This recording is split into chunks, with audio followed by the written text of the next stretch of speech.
Richard Tice. Thank you, Madam Deputy Speaker. Well, the Chancellor inherited supposedly a black hole, and she's dug a crater into which public confidence is plunging.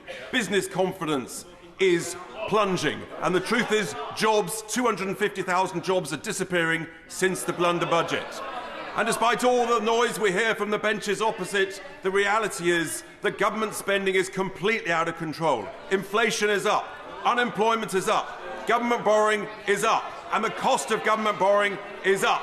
And the only thing that's going down are jobs and GDP. But I have some good news for the Chancellor. In the 10 councils that we control, Madam Deputy Speaker, that we control, we're already identifying savings of hundreds of millions of pounds. She may want to learn some lessons. That, Madam Deputy Speaker, is why reform is leading in the polls. Chancellor. Well, I noted recently on a podcast that the honourable member said that he wanted to cut government spending by £300 billion. Well, that would mean getting rid of the whole of the NHS and the whole of the defence budget. We have increased spending by £300 billion to invest in our schools, our hospitals, our transport and our defence. I know that the party on those benches is soft on defence, soft on workers' rights and want to privatise our NHS. I don't think that is the priorities of the British people. John Brady. Thank you, Madam Deputy Speaker. I may say reforms economic policies appear to have been cooked up after a heavy night at most bars in The Simpsons.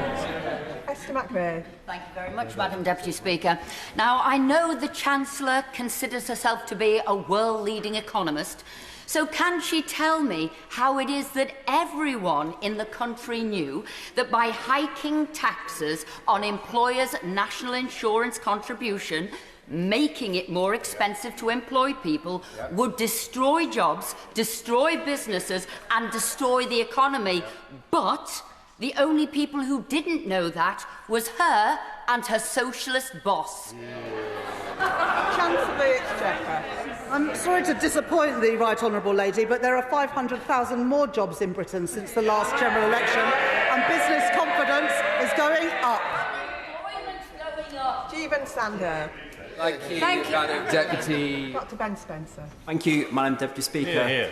What's in some ways most interesting about the spending review is what's not mentioned. No mention of the Road Thames scheme, no mention of our rivers, no mention of the Animal Plant and Health Agency in Newhall, no mention of improvements to rail despite nationalisation of South Western Railway, almost in fact no mention of the South East at all, despite her saying that this is a spending review for the whole UK.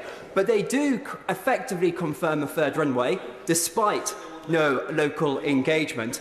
Can I invite the Chancellor to come to Runnymede and Weybridge to meet people and see if their priorities are indeed hers, as she claims? It's difficult to understand exactly what the Conservative critique is of this spending review, because the Shadow Chancellor says that we should spend less, and the Honourable Gentleman has just asked us to spend more. Now, if you want to spend more, if honourable members on any side of the House want to spend more, they need to say where the money is going to come from. I'm not sure if he's got an answer to that. Sir Gavin Williamson. Thank you, Madam Deputy Speaker. HS2 owns vast swathes of the Staffordshire countryside. In fact, it owns a third of all the properties in the village of Hopton. This is having an enormous impact on residents and causing an enormous blight. Could the Chancellor set out to the House and to so many constituents of mine and right across Staffordshire as to when they're going to know whether the farmers are going to be able to have their land back and whether villagers will be able to return to normal life with people being able to move into those empty houses?